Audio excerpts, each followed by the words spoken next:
everybody. Welcome to another episode of Strange Deadfellows. With me, as always, is Keith Cookus, not Hello. here, otherwise known as Zool, and Mike. Are you a god archer? And I am the gatekeeper. Are you the king?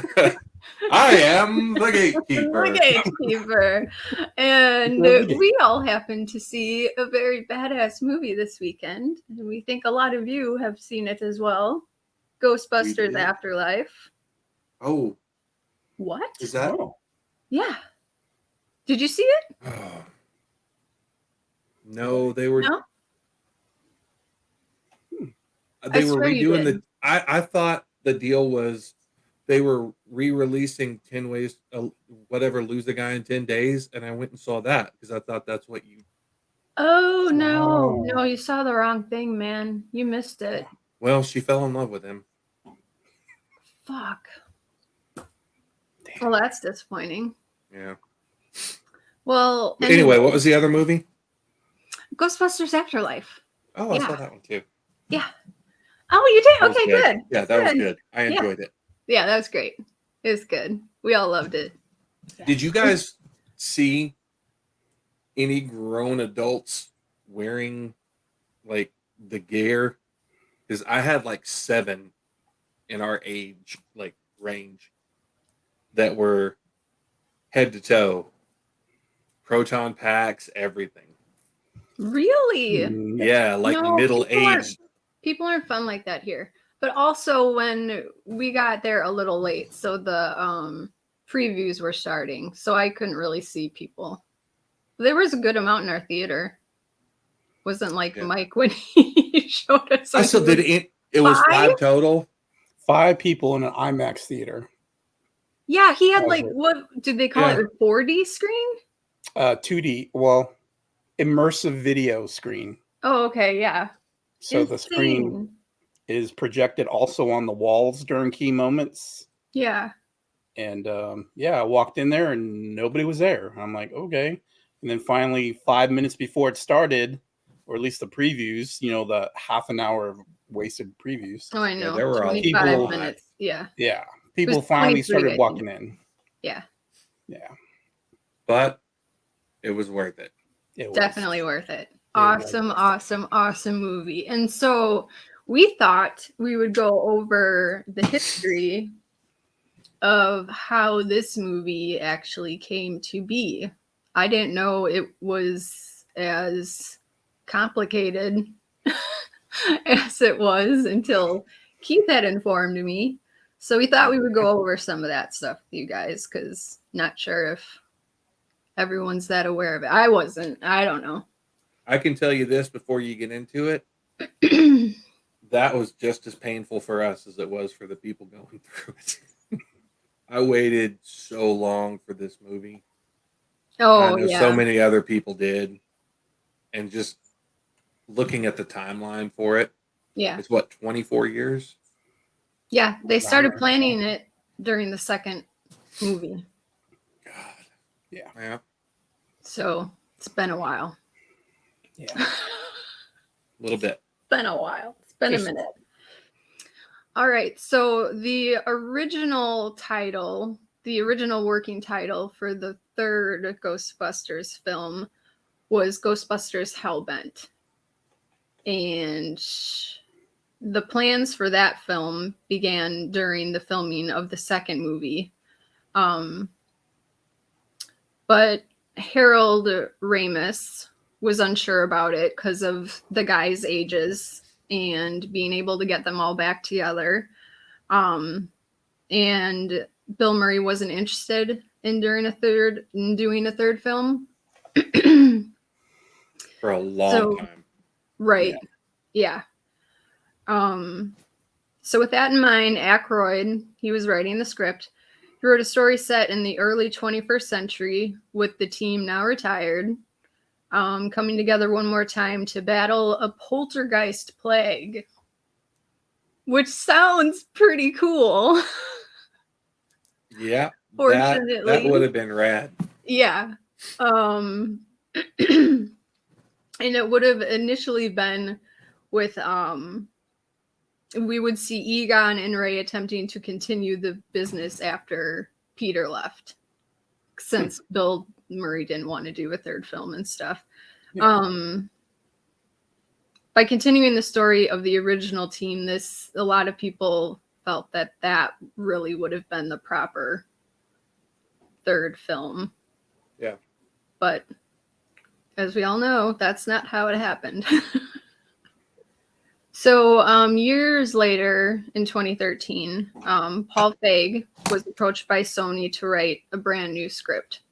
And he's the guy that did what? Bridesmaids and like all the stuff that. Yeah, he was like Bridesmaid. Yeah, a lot of them. Melissa McCarthy. I was gonna say that makes sense for him to. Yeah. Since. Yeah.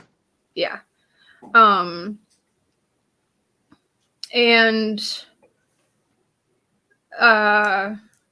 he was looking at just doing a reboot instead. So in essence, then at the time, like the third film kind of died. So that was temporarily. What, 93 to 13? That's 20 years. Yeah. That's crazy. Yeah, that's pretty nuts. So yeah, he really was looking more at doing a reboot in general instead of a third film. So at the time, the third film kind of died. And in 2016, that's when Ghostbusters came out with the all-female cast. That film drew a lot of backlash from people before it even came out, and that was bombed at the theaters. Thing. Yeah, it bombed. I never saw it. I did, and I'll be honest with you, like the whole thing started because you had some people thinking that if someone didn't want to see it, that they were like, misogynistic or something. It was all presumptions that people had because of the cast. Right. And the other people on the fringe that were like me and Mike were like, I'm not against it, but I'm pretty pissed off I'm not seeing the third. So it's kind of like stepdad replacing dad type of thing. Right. Like, I'll give you a chance, but you're not them. It was I was excited at first. It was just like, it was a good flick. Cast. That looks pretty rad. I honestly went into it thinking I would hate it, and I enjoyed it. I own it. I mean, oh really? It wasn't. Yeah, it wasn't a bad film. It's just I was thinking of seeing it, but I didn't hear the great things, so I didn't want it to like kind of. No, it's not like an amazing movie. Ghostbusters things for me, so. Yeah, it's not like an amazing movie, but it's a good one.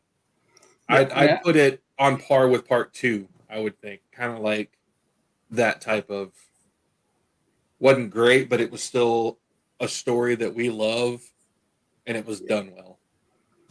I just think they could have done a better job with the writing and continuing in a better way with the original, but making it stand alone itself. But the way they went about it, the writing was just kind of horrendous in that area. And then there was one original Ghostbuster that made a special appearance briefly in it. 2.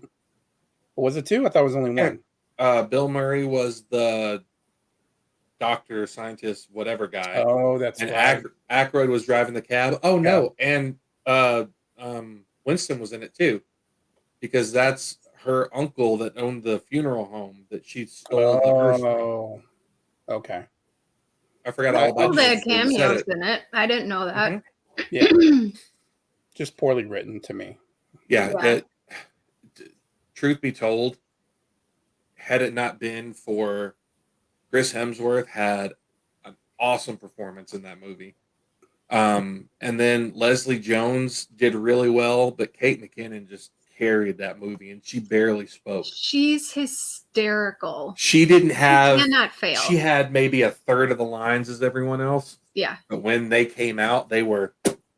Whenever she's on screen, she just steals it. Yeah, it's worth watching just for her few, like really good. That's very moments. true. That's very true. Yeah. So I will have to check it out.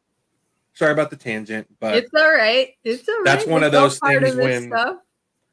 like, if you find a Game of Thrones fan and someone says, you know, I really liked season 8, the last season, like it Oh, yeah. triggers them. There's so much like energy that triggers people when they hear about the Yeah. 2016 Ghostbusters, and inside I was like, I had Yeah. to say something. You start twitching a bit. You're like, Yeah. I have to say it. It's gonna hurt. Would you say Halloween 3 was the best Halloween? What? You're like, Season of the "Oh, Witch? yeah, Get the... Yeah. But it's for sure worth seeing. Like, and it's in my little library you have access to. So. All right, awesome. I will definitely check it out for sure. So yeah, but unfortunately in that time period, in 2014, Harold Ramis passed away. So he ultimately would not live to see the third installment of Ghostbusters. But we're all very happy that he definitely had a part in it. Do you think, and I thought about this recently, do you think that Harold's passing was the catalyst to make it happen? Because you think about all the issues they had, and within 3 years of 2016 coming out, they have everyone on board. Yeah, I would think it had played a part in it. I really think maybe they were like, crap, we should have jumped on this sooner when we had the chance, kind of thing. Yeah. So it was in January of 2019 that Ghostbusters Afterlife was announced first, with Jason Reitman in charge of directing and with the story following a new generation of Ghostbusters. But this film is still seen as a fitting final film, third film, since it had the cast members who were still alive made appearances. So, and it was awesome, and how they brought Harold in was very cool too. And I love that Jason took the reins from his dad too. Like, if anyone was going to make it that wasn't Ivan, Jason. Yeah. Beyond that, because he carried it so well with a lot of the, we've all talked about that part, like the retro feel for the CG. Yes. So it felt like you were seeing the same special effects, like that lightning and like how they turned into the beast the and sky. everything. Yeah. When I saw the second trailer come out, because that's been hell too, just being a fan and having to wait through COVID for something that was supposed to be out 1.5 years ago. Oh my God. Yeah. I had such crazy chills the first time I saw it, and I was just like, this feels like the originals. Exactly. That second trailer, when it showed the sky, you know, that's when I knew we're going to be all right. I'm not as worried about it as I was. Yes. But yeah, what's crazy though too, when you're talking about the multiple times they tried to write that script, the similarities between, I guess for the most part, the more dominant version of the script that Aykroyd was working on, and how much of it carried over similarly to this one. So the original, the original run of the third one that they wrote, they did the version with the poltergeist stuff, but after that it turned into a hell and earth, like the veil dropping. So in that, once that one hit, the original Ghostbusters were brought in because they started realizing stuff was not normal again. Right. You follow throughout the whole movie, you follow Oscar, who was the baby in part 2, who was Dana's son, that Vigo was trying to take the body of. Possess, yeah. So that movie came out in 1989. He was a baby, and we were looking at 21st century. He would have been in his 30s. And following that, he started having a lot of similar things happen to him that were happening to Phoebe in Afterlife, like with, when she was playing chess. Like he started getting stuff like that happening to him, eventually leading him to reach out. He talked to Dana about it, and she's like, I'm going to call Egon, whatever. Oh, okay. So she calls him. They become aware of it. They come to the house like they did in the first one with Dana. They go to Oscar's apartment. Don't find anything this time. And as soon as they leave, something starts moving again. Anyway, eventually the veil just is about to completely disappear, and the main villain has been multiple people, but for the most part it was Hades, not Satan, but Hades. Yeah. And it was the original three minus Murray, because he wasn't in it. He didn't want to be in it. He didn't want to do it. And Oscar, who was doing it now. And throughout that would it have been all, pretty cool too. Throughout that last portion of the movie, you have similar stuff happen with Venkman coming in, because Aykroyd had written it and said, we're going to pay you whatever. We need 3 days of filming and you're done. And it was to come in for that last part, just like we saw Egon with Phoebe. It was going to be Venkman with and then and shortly before that, there were a lot of things pointing to Venkman being his actual father. And we find out that Dana and Peter both decided to keep it from Oscar because of all the ghost shit, pretty much, that Venkman was into. And he didn't want it to impact either of their lives, and that's why they didn't end up together. That's why Oscar doesn't know that he's his dad, not because Peter was too much for her, but because he ultimately was like, I know love now, and I can't risk it with everything that's going on. And so it was to protect them. But towards the end, you find out that she'd lied to him and all that, kept it from him. And it's shortly after that you start putting everything together, and you see him show up to help Oscar at the end of it. So it was really very similar in the way they did that with this one. But the casting was just all over the wall, like everywhere. I know this will just tell you generationally how long they were working on this damn thing. Because you go from Chris Rock, Chris Farley. Farley died in what, 97? Somewhere around there. Yeah. Okay. Yeah, so you got Chris Rock, Chris Farley, Ben Stiller, Will Smith, Seth Rogen, and Jonah Hill were all tapped at certain points to be in the cast. Interesting. Which is just crazy. That's nuts. Yeah. Yeah. Just to think about it, because at one point I know they were talking about with that Poltergeist thing that they had gone corporate, and they had franchises now. Yeah. And that's where these guys were going to come in for that part of the script. Like they work at other Ghostbusters headquarters types things in other cities. Yeah.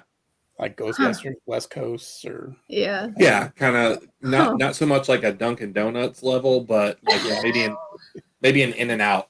They're not quite Starbucks on every block, but like Whataburger maybe. Like they're not everywhere, but everyone knows what they are. Anyway, yeah. So that was part of some. I mean, there are documentaries that last for 2 hours just about this. It's crazy. Really? So, yeah. Jeepers.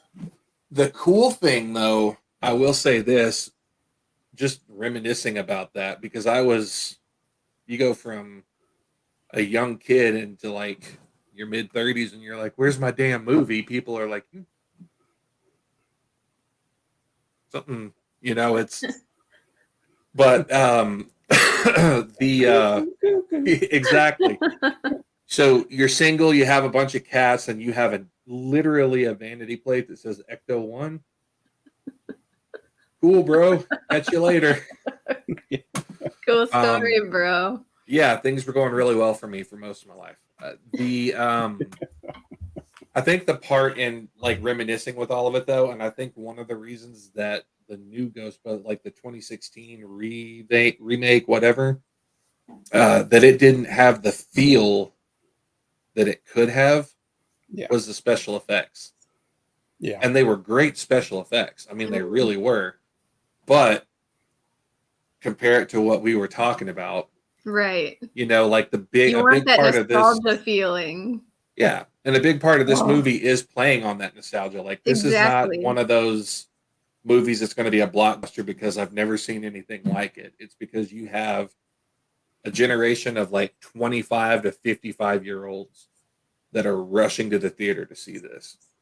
And they played to that so much. I know Mike and I, we were talking about like so many before, because I know you got to see it a couple days after us, but he and I like were just back and forth for a good day about like just the throwbacks and the little Easter eggs and stuff that were in the movie. Yeah. That just like they hit you every time, one of them popped up.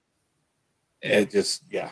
The nostalgia, that was huge. When I saw the trailer, it had the feeling of the first ones. I'm like, I have to show this to my parents. I was freaking out. I'm like, you have to see this. It feels the same as the old ones. And it was just, chills.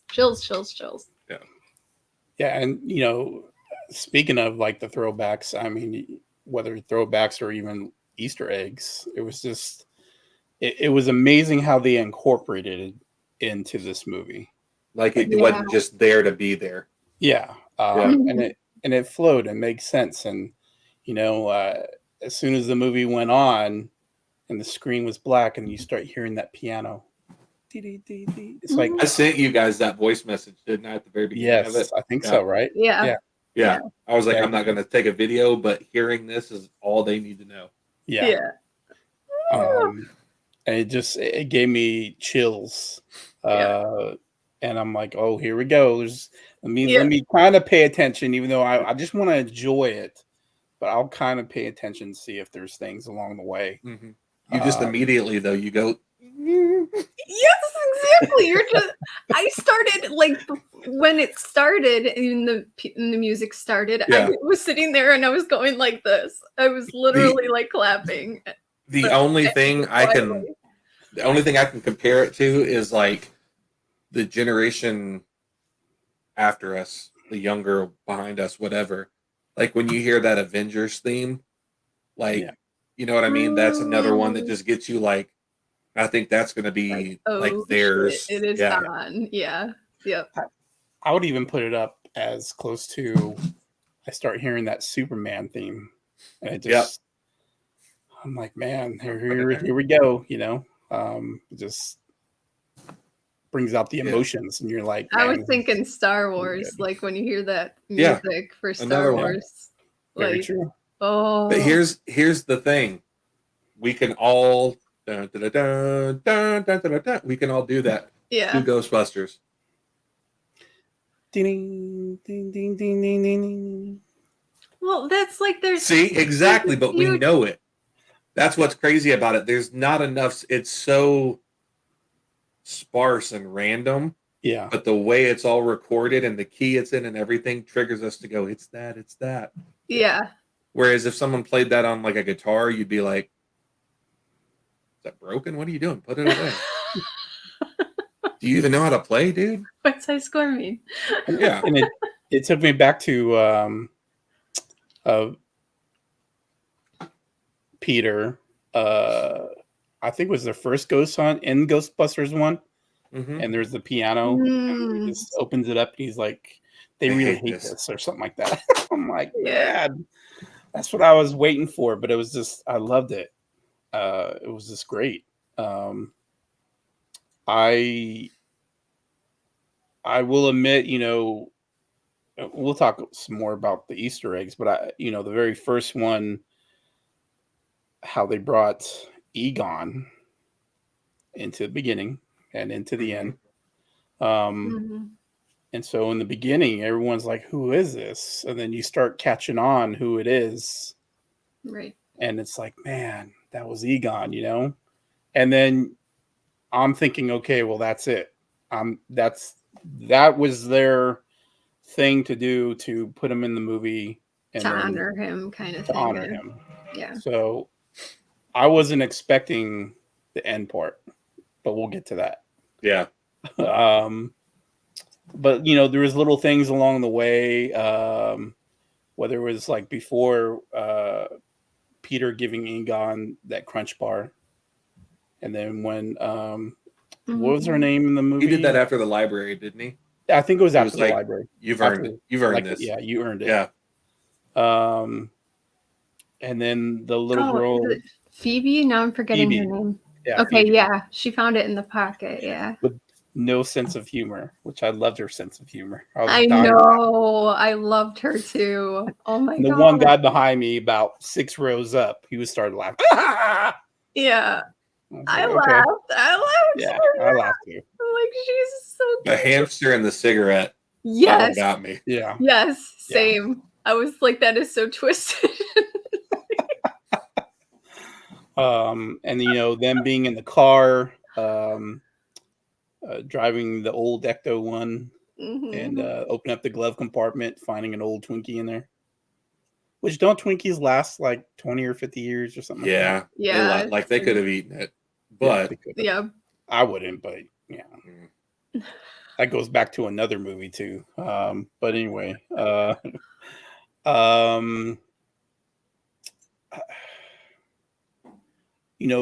famous catchphrases that we're all familiar with in the beginning or the very first movie. Just like Cookie's name right there.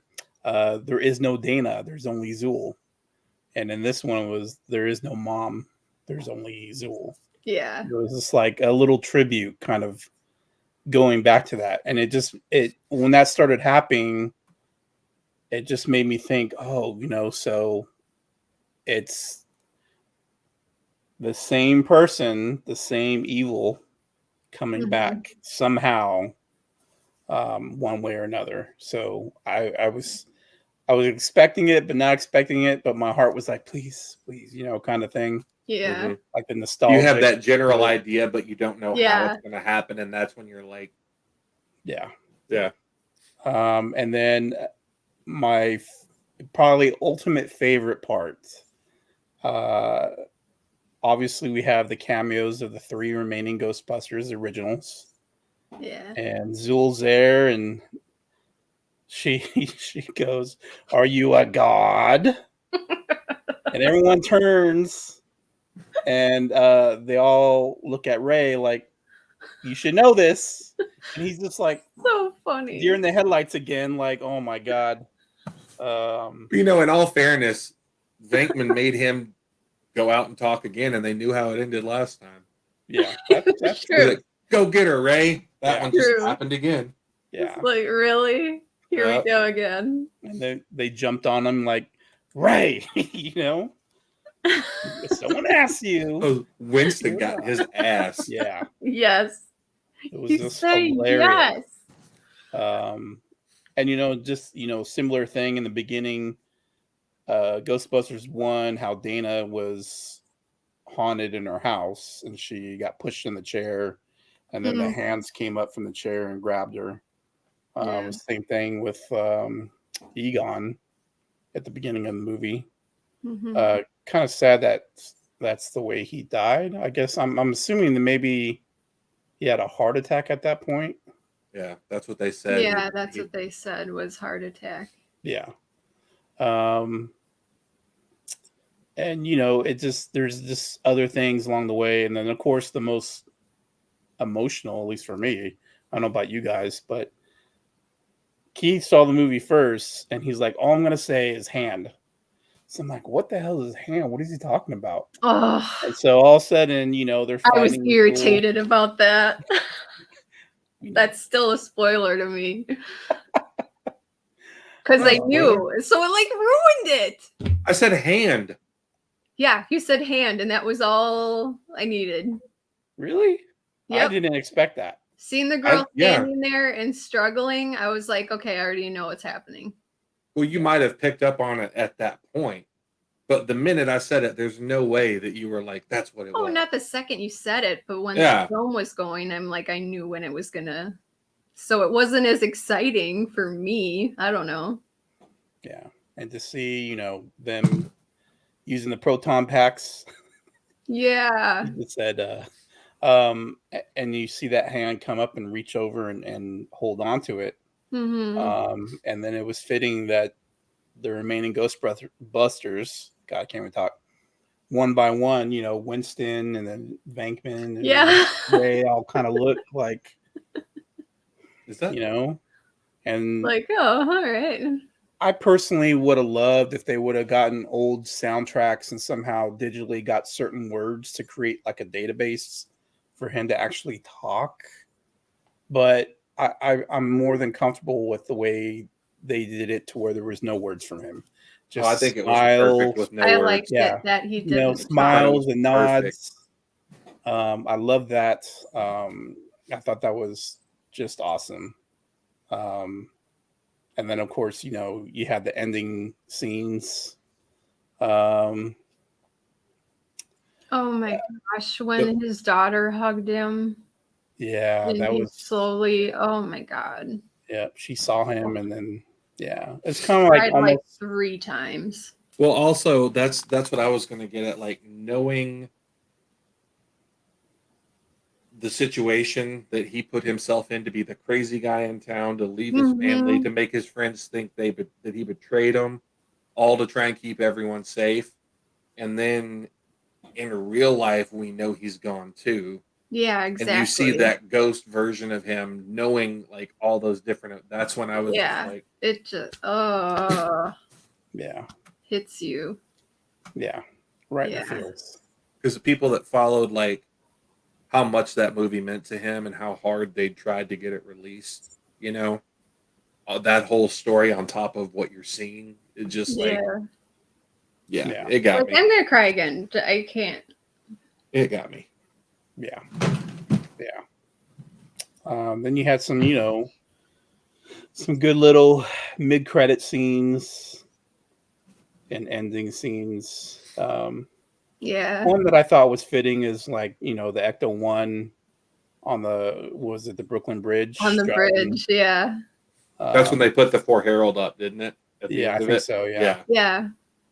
And then of course, it flashes back to what was the secretary's name again?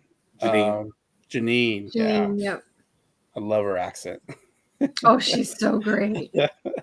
Still the red framed glasses. It's just so, man. And they flash back to, the coin that she gave him for good luck.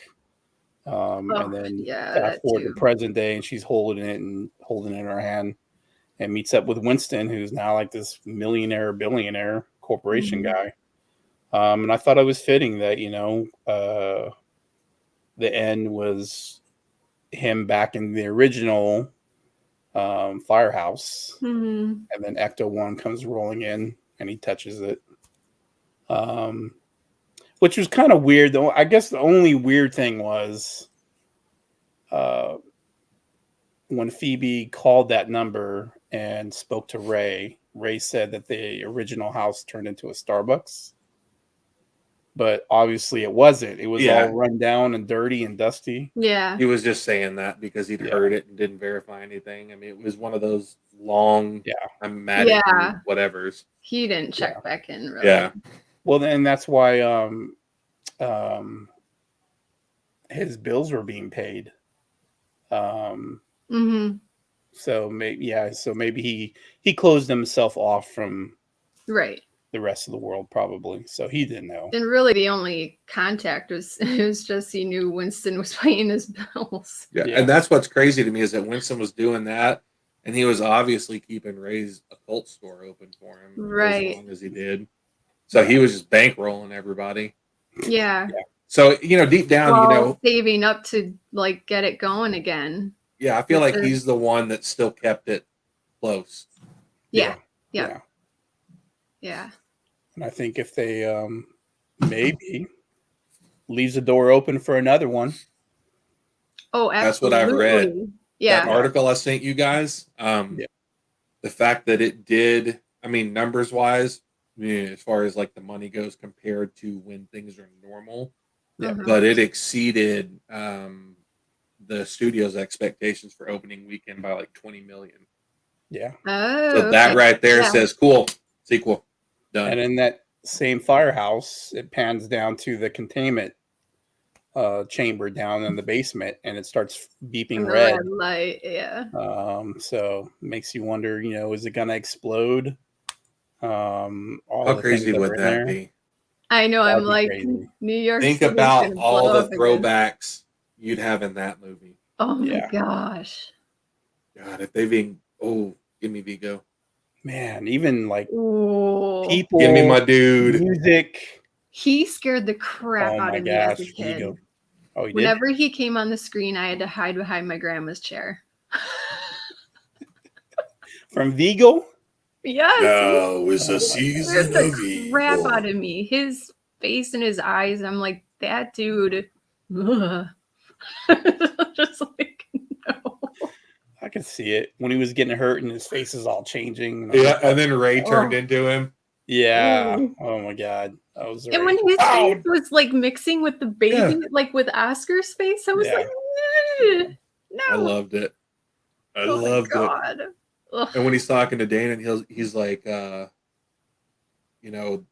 me Oscar, and you'll be wife to me and mother to him, and Ugh.